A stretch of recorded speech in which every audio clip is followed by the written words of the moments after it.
Indian polity, Bharat के अंदर जो अपना जो चैप्टर आते हैं ना, स्कीम वाले जो चैप्टर आते हैं बेटा, उनके अंदर मैं आपको एक जानकारी दे दूं कि जितने भी आपने इन दिनों क्वेश्चन पढ़े ना, उनमें मोस्ट इंपॉर्टेंट क्वेश्चन पढ़ाने जा रहा हूं मैं। भले ही आपको इसमें इंटरेस्ट हो ना हो, लेकिन ये पेपर के पॉइंट ऑफ व्यू से बहुत ज्यादा इंपॉर्टेंट है। चाय ठंडी होगी आप लोगों के चक्कर में। हाँ भाई, बहुत इंपॉर्टेंट चीज पढ़ाने जा रहा हूं, इसको मतलब मोस्ट एंड मोस्ट इंपॉर्टेंट कर लेना। प्रधानमंत्री फसल बीमा योजना से महाराष्ट्र बाहर निकलना चाहता है। महाराष्ट्र के कृषि मंत्री शरद पवार ने कहा है कि यदि केंद्र सरकार ने हमारी बातें नहीं मानी तो हम प्रधानमंत्री फसल बीमा योजना से बाहर निकल जाएंगे।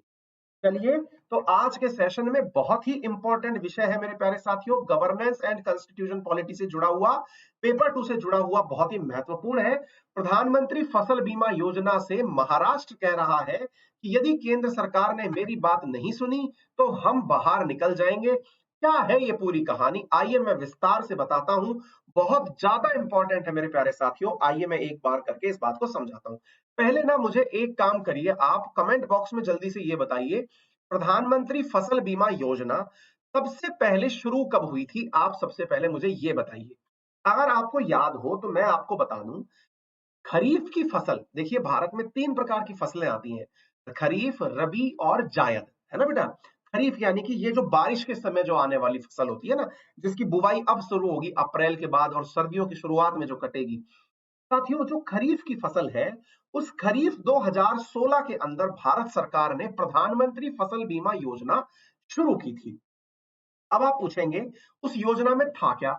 उस योजना के अंदर यह प्रावधान रखा गया था कि खरीफ, रबी और जायद, इन फसलों को जब किसान जमीन में बोता है तो संभव है कि उसका नुकसान हो जाए, है ना भाई। संभाव नुकसान हो जाए से मतलब क्या होता है कि आपने फसल बोई और फसल पता चली तो आपका नुकसान हो गया, बाढ़ आ गई, सूखा पड़ गया, तूफान आ गया। ऐसी स्थिति में भारत सरकार ने फसलों का बीमा करने का एक योजना शुरू करी, जिसमें उससे ये कहा गया कि देखिए एक काम करिए कि मान लीजिए कि आपकी पूरी फसल 50,000 रुपए की पैदा होगी। एक बार के लिए उदाहरण के रूप में मान लेते हैं कि एक किसान है जो साल भर में 50,000 रुपए की खरीफ की फसल पैदा करेगा, तो वो अपना 2%, 50,000 का 2% कितना हुआ? 1,000 रुपया। ये अपना 2% जो है ना, ये 2% 1,000 रुपया सरकार से इंश्योरेंस परचेज कर ले। 1,000 रुपए का खरीफ का इंश्योरेंस करा ले, ठीक है। अगर उसने इंश्योरेंस करा लिया तो इंश्योरेंस कराने पर अगर बारिश आ गई, बहुत तेज बाढ़ आ गई और उसका वो 50,000 का पूरा की पूरा माल बारिश में बह गया मान लो, तो ऐसी स्थिति के अंदर भी भारत सरकार की जो इंश्योरेंस कंपनी है, वो इस व्यक्ति को मात्र 1,000 रुपए लिए हो उसने, लेकिन 50,000 रुपए लौटाएगी। इसे ही प्रधानमंत्री फसल बीमा योजना कहा गया। ऐसी बात समझ में आ गई। सेम इसी प्रकार से रबी की फसल में कहा गया कि 1.5% अपनी कुल आमद का वो एक बार के रूप में बीमा ले ले हमसे, बस खरीद ले, फसल खराब हो गई तो हम उसको पूरा पैसा वापस लौटाएंगे। ऐसे ही खरीफ और रबी के साथ में जो कमर्शियल क्रॉप्स है उसमें 5% का नियम रखा कि 5% आप अपनी फसल का जमा करा दो और हमसे पैसा ले लो। ये हम सबने खूब अच्छे से रटा था, ठीक है। ये जब बहुत अच्छे से रट लिया, तो भी आज की स्थिति ऐसी क्यों है कि भारत के बहुत सारे राज्य, विशेष रूप से साथियों आंध्र प्रदेश, बिहार, गुजरात, झारखंड, पश्चिम बंगाल, तेलंगाना, ये राज्य प्रधानमंत्री फसल बीमा योजना से बाहर निकल चुके हैं। एक ऐसी योजना जो कि बहुत ही बेहतरीन योजना थी। देखिए मैं इसमें एक जानकारी और दे देता हूं आपको। इस योजना के अंदर 95% जो पैसा है वो केंद्र सरकार और राज्य सरकार मिलकर देती है। साथियों, क्या कारण है कि इतना सब कुछ होते हुए भी यहां से बहुत सारे राज्य बाहर निकल चुके हैं। इवन वो राज्य भी बाहर निकल चुके हैं जिनका की केंद्र में सरकार चल रही है, जैसे गुजरात, वो भी इस योजना को अपने यहां नहीं चला रहा है। अब महाराष्ट्र ने कहा है कि साहब हम यहां से बाहर निकलना चाहते हैं, या तो हमारी बातें मान लो, और अगर आप ये बातें नहीं मानते तो हम प्रधानमंत्री फसल बीमा योजना से बाहर निकल जाएंगे। अब सवाल बड़ा बनता है कि साहब एक बात बताओ कि प्रधानमंत्री फसल बीमा योजना से अगर ये सब लोग बाहर निकल जाएंगे तो एक बड़ा सवाल है सर, प्रधानमंत्री फसल बीमा योजना या तो फेल हो गई या राज्यों की बातें केंद्र सरकार सुन नहीं रही। तो महाराष्ट्र ने ऐसा क्यों कहा कि वो प्रधानमंत्री फसल बीमा योजना से बाहर निकलना चाहता है? इस बात को आपको समझना चाहिए, इसलिए समझना चाहिए कि आफ्टर ऑल इस योजना की कमियां क्या है और इसका समाधान क्या है। तो आप जब लिखे इस बात को, तो मैंने आपको बता दिया ये योजना क्या थी, इसकी कमियां क्या है जिसकी वजह से राज्य निकलना चाहते हैं, उसको अब आप मेरे साथ में एक बार के लिए इस वाली टेबल से देखने का प्रयास करिए। देखिए बच्चों, आपको यहां पर दिख रहा होगा, अगर हम 2020-21 का आंकड़ा आपके साथ साझा करें तो आप इसको एक बार के लिए देखिए। बेटा ये आपको दिख रहा है कि भारत के अंदर कुल प्रीमियम जो 2020-21 में जमा कराया गया वो 31,561 करोड़ रुपए का था। ध्यान से सुनिएगा बेटा, मिनिस्ट्री ऑफ एग्रीकल्चर का आंकड़ा है। प्रीमियम, प्रीमियम का मतलब हुआ जो आप लोगों ने इंश्योरेंस लिया था ना एज ए किसान, वो लिया 31,000 करोड़ रुपए का। और पता है कितना क्लेम इंश्योरेंस कंपनी ने वापस किया? वापस करने का मतलब है कि आपका बीमा तो ले लिया लेकिन वापसी कितनी हुई? 17,000 करोड़ की। तो इंश्योरेंस कंपनी की कमाई कितनी हुई? लगभग 13,000 करोड़ रुपए इंश्योरेंस कंपनी एक साल में कमा गई। अब थोड़ा सा इस बात को और विस्तार से समझिए, तब जाके आपको समझ में आएगा और इस बात के अंदर महाराष्ट्र की आपको परेशानी समझ में आएगी। बहुत इंपॉर्टेंट चीज बता रहा हूं मैं आपको, जरा तथ्यात्मक रूप से इसको समझने का प्रयास करिए।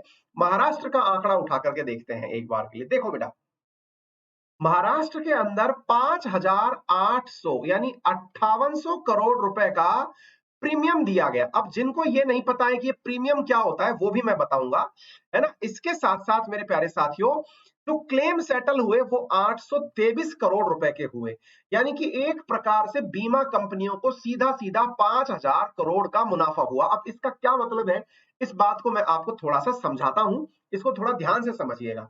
Thank you so much. मेरे बहुत सारे प्यारे साथी बहुत प्यारे प्यारे मैसेज करके भेज रहे हैं, उन्हें भी बहुत अच्छा लग रहा है मुझे देख करके और मुझे भी बहुत अच्छा लग रहा है उन्हें देख करके, और हम सब लोग एक दूसरे को देख कर राजी बहुत हो रहे हैं।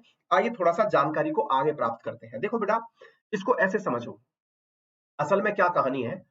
जैसे आप में से कभी किसी ने रेलवे की यात्रा करी हो, ट्रेन की यात्रा करी हो ना, तो ट्रेन की यात्रा में क्या होता है कि आप जब ट्रेन का टिकट कराते हैं तो ट्रेन के टिकट में आपसे कहा जाता है कि 1 रुपया बीमा का दे दो, आपको अगर कुछ हुआ तो आपके परिवारजनों को 1 लाख रुपया मिलेगा।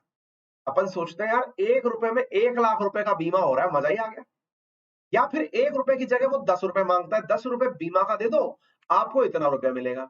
अगर आप हवाई जहाज से यात्रा कर रहे हैं तो हवाई जहाज से यात्रा करने पर यही बीमा की राशि 300 रुपए के आसपास हो जाती है, और बीमा कंपनी कहती है कि यदि आपको कुछ हो गया तो आपके परिवारजनों को 10 लाख रुपया या 20 लाख रुपया जो भी है वो मिल जाएगा। आप सोचेंगे यार 300 रुपए में 10 लाख का सौदा हो रहा है, सौदा बुरा थोड़ी है, कर लेते हैं। अच्छा, ऐसे ही किसान से कहा गया कि आप सब लोग बीमा परचेज कर लो, अगर कुछ हुआ तो आपको इतना पैसा मिल जाएगा। आप कहते हैं यार बहुत बढ़िया। बेटा इस दुनिया में सबसे बड़ा सौदा अगर कोई है ना तो वो डर का सौदा है, भय का सौदा है।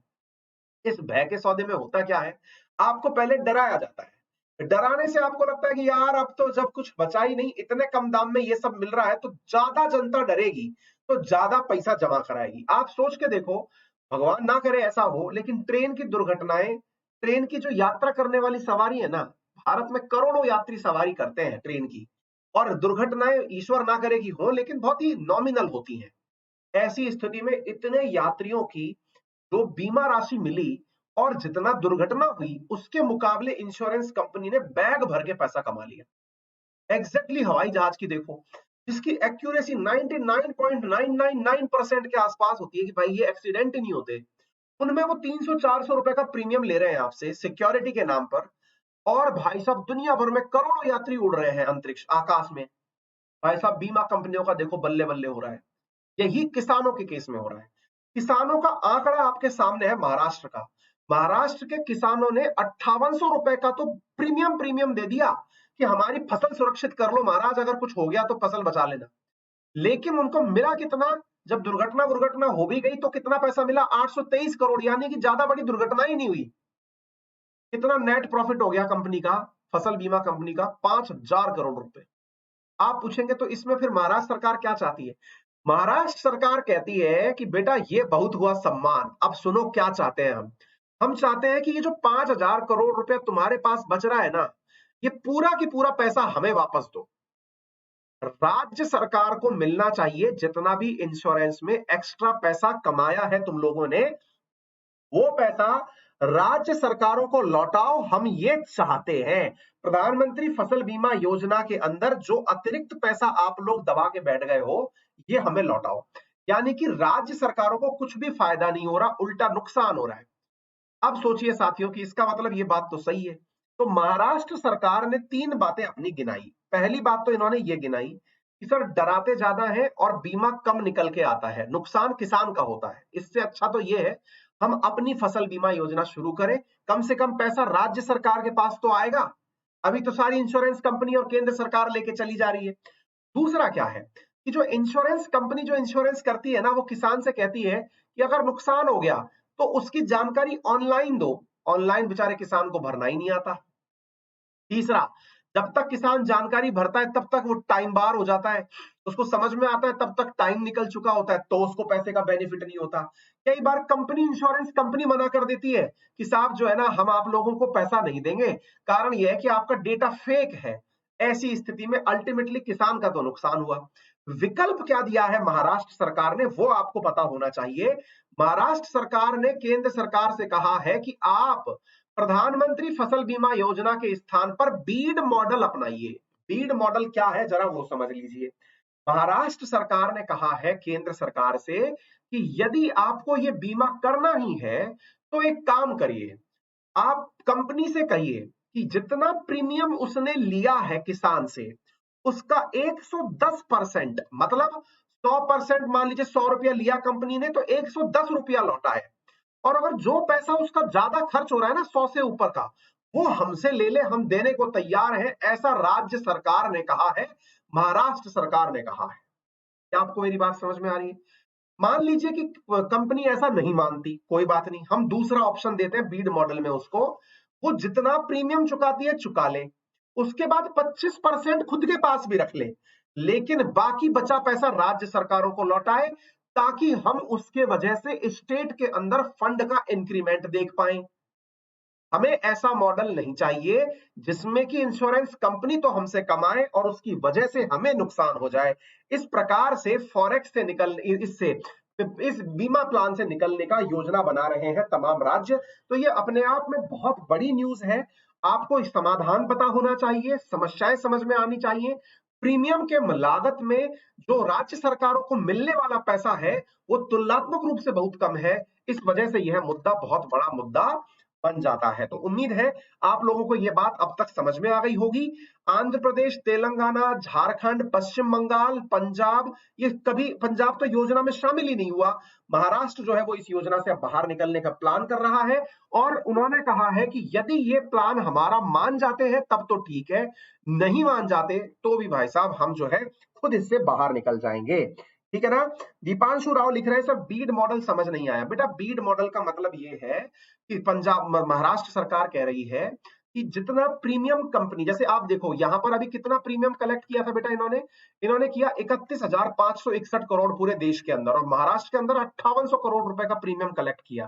तो 5800 रुपए का प्रीमियम कलेक्ट किया ना, तो इसका 110%, 110% क्या मतलब हुआ? 88, 55, 8, 5, 13, 6300 करोड़। 6300 करोड़ के आसपास जो धन है ना, वो लौटाए बीमा कंपनी वापस। 5800 ले रही है, 6300 लौटाए, जो एक्स्ट्रा पैसा खर्च हुआ ना वो राज्य सरकारों से ले ले, राज्य सरकार दे देंगी।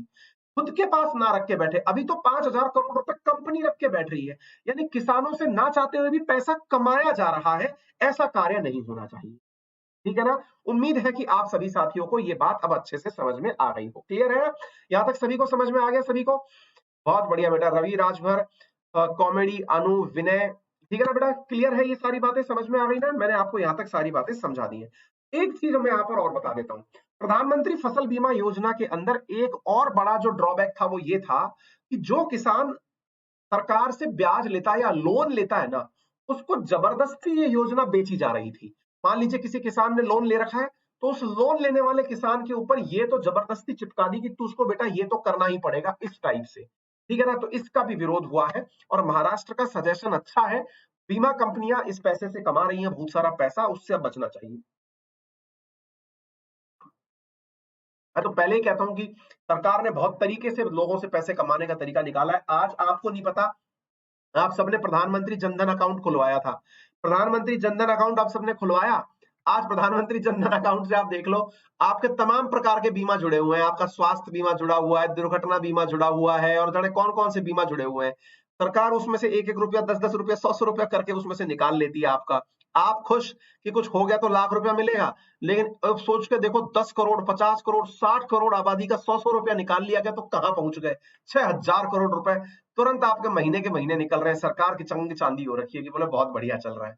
ये बीमा जो है ना, ये बहुत अल्टीमेट चीज है भाई। मतलब कोई भी सरकार बीमा करके कभी भी नुकसान में नहीं रहती, उल्टा बीमा तो एक प्रकार से समझो सरकार ने कमाई करने का एक बेहतरीन तरीका ढूंढ लिया है, जिसमें मानसिक रूप से आपको यह बताया जाता है कि हम आपकी केयर कर रहे हैं, लेकिन उसी के नाम पर लॉर्ड वेलेस्ली वाला नियम अपनाया जाता है, सहायक संधि वाला, कि बेटा तुम्हारी सुरक्षा मैं करूंगा, लेकिन सुरक्षा के नाम पर सेना जो है ना वो आपके खर्च पर ही रहेगी।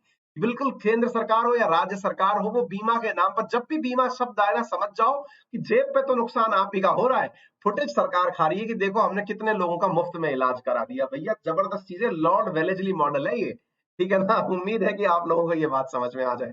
हाँ भाई, सबसे इंपॉर्टेंट बात जो मेरे एसएससी के विद्यार्थी हैं वो ध्यान दें कि हमारी जो प्राइसेस है ना वो बढ़ने जा रही हैं। यदि आप मेरे साथ जुड़ करके पढ़ना चाहते हैं तो आप अनअकैडमी पर मेरा रेफरल कोड अंकित 10 यूज़ करके कोर्स ले सकते हैं और एसएससी कैटेगरी के अंदर बढ़ रहे प्राइसेस से बच सकते हैं। मैथ्स, रीजनिंग, इंग्लिश तमाम क्लासेस आपको एक ही सब्सक्रिप्शंस में प्राप्त हो सकती हैं। आइकॉनिक जो प्राइसेस हैं यानी कि आइकॉनिक कोर्सेज जिसमें हम मेंटरशिप देते हैं उसमें लोन फैसिलिटी भी अवेलेबल है। आप यूपीएससी के सब्सक्रिप्शंस लोन फैसिलिटी के साथ भी यूज़ में ले सकते हैं। मेरा रेफरल कोड है अंकित 10 जिसका यूज़ करके आप अनअकैडमी पर 10% डिस्काउंट प्राप्त कर सकते हैं। फिलहाल के लिए इतना ही। अपना ख्याल रखें, बड़ों का सम्मान करें, छोटों को प्यार दें, अपना व्यक्तित्व इस प्रकार से विकसित करें कि महिलाएं आपके साथ सुरक्षित महसूस करें। धन्यवाद।